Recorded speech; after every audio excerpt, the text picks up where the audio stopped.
All right, so what we're going to be doing now is walking you through what you can do to come out of an all-day sprint. Body's feeling a mess. You're going to be able to move your body. You're going to be able to have clear thoughts and actually function better. I'm actually on a trip to Spain now. That's where I am here.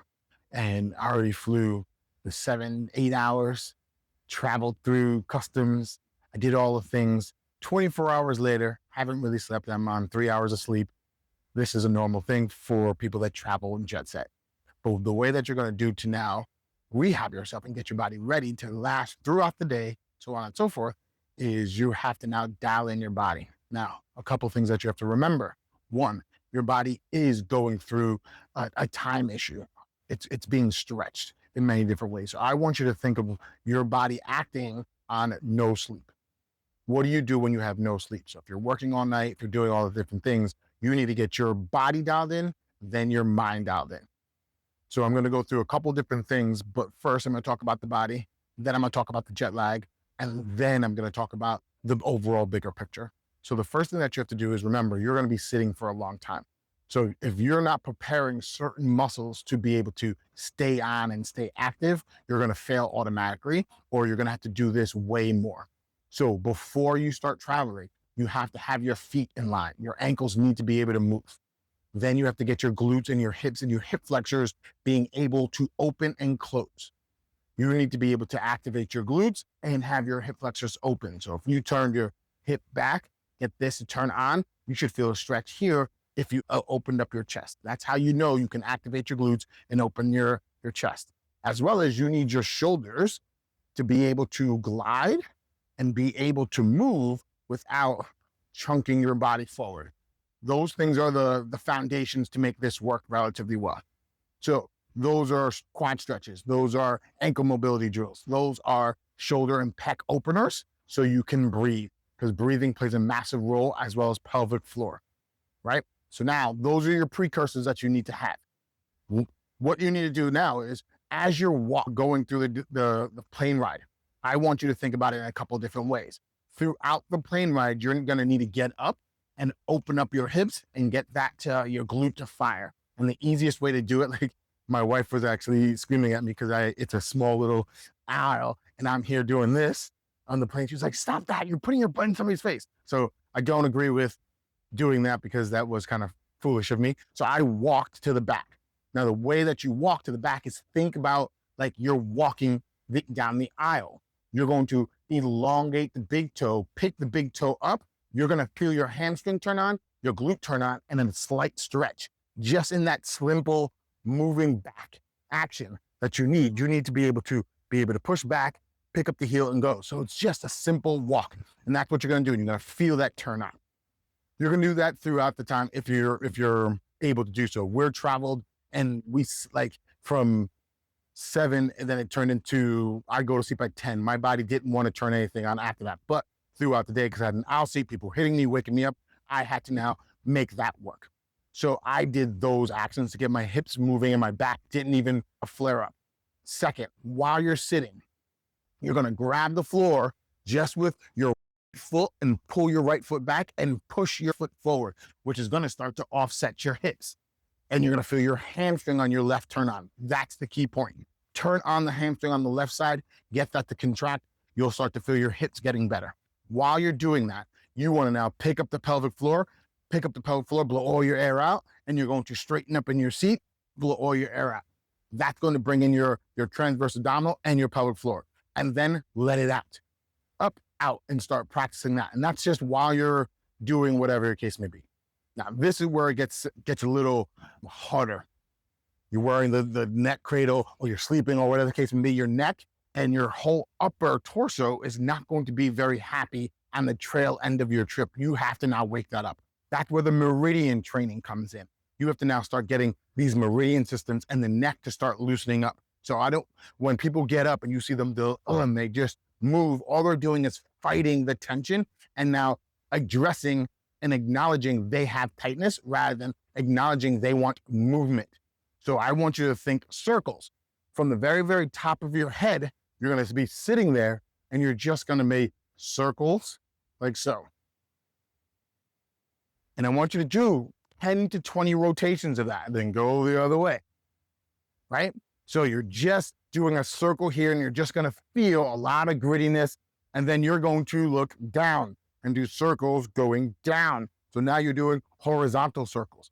And then you're going to get your ears to slide against your shoulders, like so. And it's gonna be a figure 8 in essence with your nose, right? That should start to loosen up your neck. Now, granted, some people have a lot more neck tightness. You might get a little dizzy. If you're getting dizzy, stop, especially with the figure 8, right? Then all you have to do is, at that point, is think you're digging a hole with your nose and picking up, and you're gonna do a number like this. And what you're gonna start noticing is you're gonna feel the spine wanting to move. And all this is while you're sitting.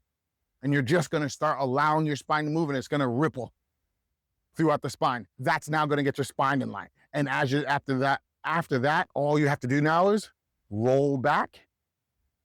And if you did that throughout the trying this end, if you did the hip mobility at the very end, by doing this at the very end, your shoulders will naturally want to unlock themselves, and you'll start feeling better with every step you take coming off the plane, because now you're elongating that stance again, and you're gonna open that up.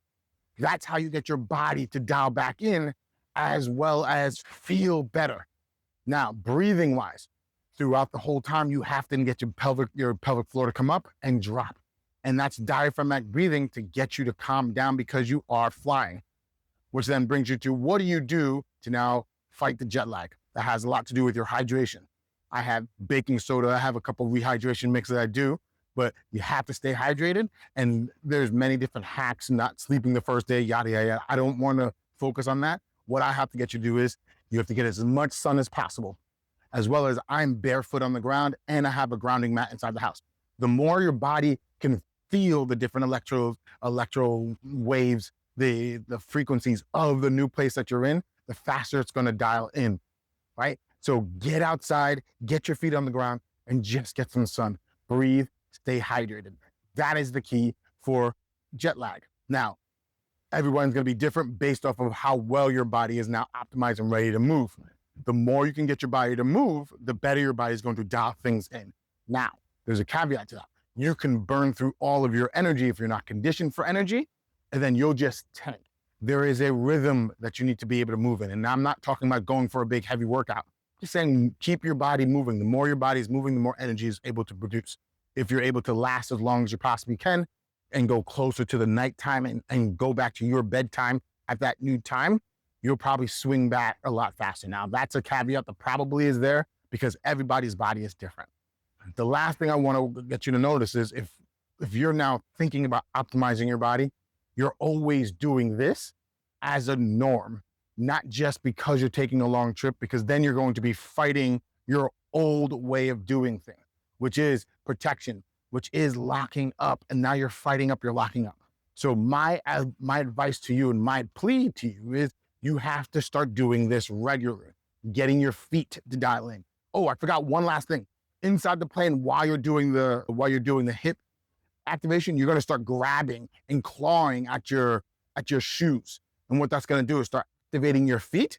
So when you start to do the walking, you actually have that kick motion that happens. I almost forgot about that. So when you're doing your hip opening throughout the plane ride, you're gonna start activating your feet while you're just sitting there, and you're just clawing. And I want you to think big toe and pinky toe, clawing as you're going through each foot.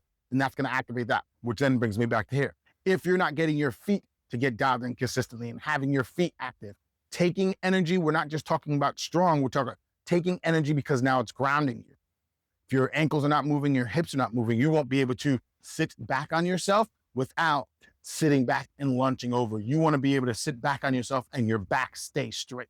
You want to dial those things as much as possible, because then when you're standing, your body naturally has the energy flow that it needs to have the grounding work, to have all this flow through. You have to have the energy, the sun come in and do what it needs to do. It can't have pockets of energy pooling in a certain spot.